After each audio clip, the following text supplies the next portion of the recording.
Tax ادا کرنے سے عشر ادا نہیں ہوگا اسلامی اعتبار سے۔ چنانچہ زمین کا عشر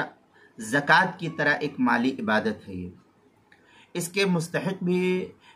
شریعت میں متعین ہے، اور وہ وہی لوگ ہیں جو زکوٰۃ کے مستحق شمار کیے گئے ہیں۔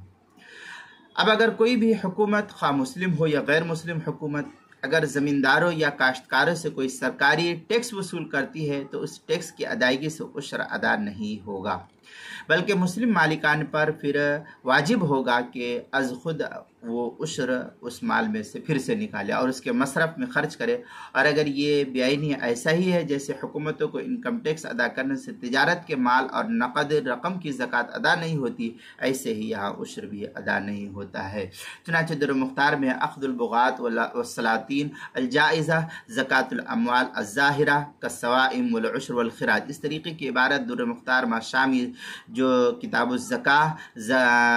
باب الزکاة الغنم جلد نمبر 2 صفحہ نمبر 288 289، بدائع الصنائع جلد نمبر 2 صفحہ نمبر 36 پر اس کو نقل کیا ہے۔ اسی طریقے سے